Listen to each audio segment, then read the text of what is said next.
बाप के कमाई कुल ही बेटा धरी है। बाप के कमाई कुल ही बेटा धरी है। जवन कई दी है बेटी उन बेटा करी है। जवन कई दी है बेटी उन बेटा करी है। बाप के कमाई कुल ही बेटा धरी है। बाप के कमाई कुल ही बेटा धरी है। जवन कई दी है बेटी उन बेटा करी है। जवन कई दी है बेटी उन बेटा करी है।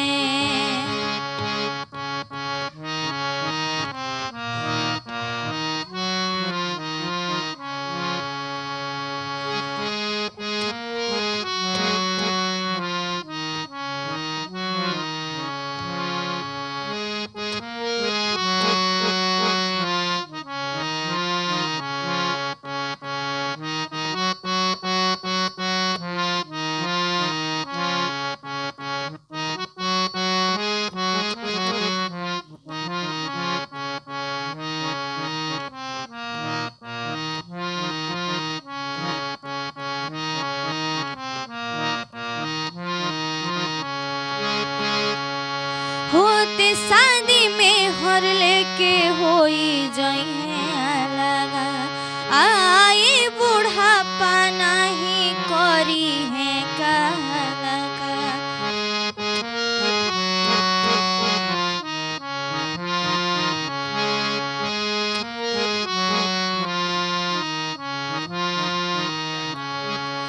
होते शादी में हर लेके होई जइहे लगा। आई बुढ़ापा नहीं करी है कहलका। और होते शादी में हर लेके होई जइहे लगा। आई बुढ़ापा नहीं करी है कहलका। देके मुँहे आगी विश्वकर्मा तोरी है।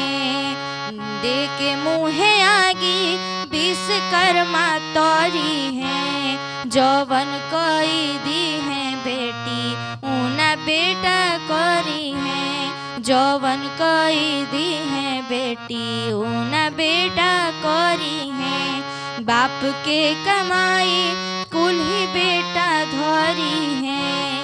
बाप के कमाई कुल ही बेटा धरी है।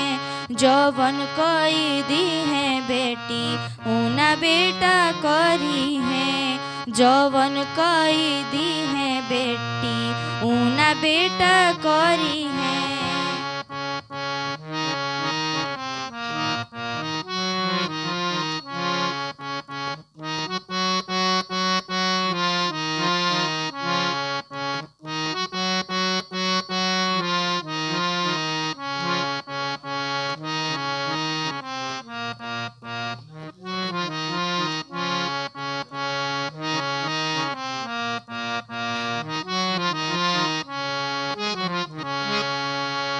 सीख कदर कैल अपना बाबू माई के। कवन कसूर कैले तोहके जनम माई के।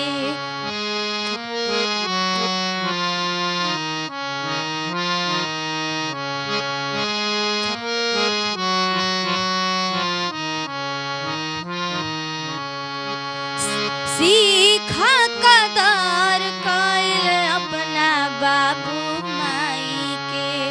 कवन कसूर कैले तोहके जनम माई के।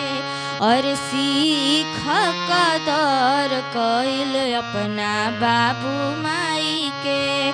कवन कसूर कैले तोहके जनम माई के। देखा देखी वृद्धा आश्रम में डरी है। देखा देखी वृद्धा आश्रम में डरी है। जवन कई दी है बेटी उन बेटा करी है। जवन कई दी है बेटी बाप के कमाई कुल ही बेटा धरी है, बाप के कमाई कुल ही बेटा धरी है, जवन कई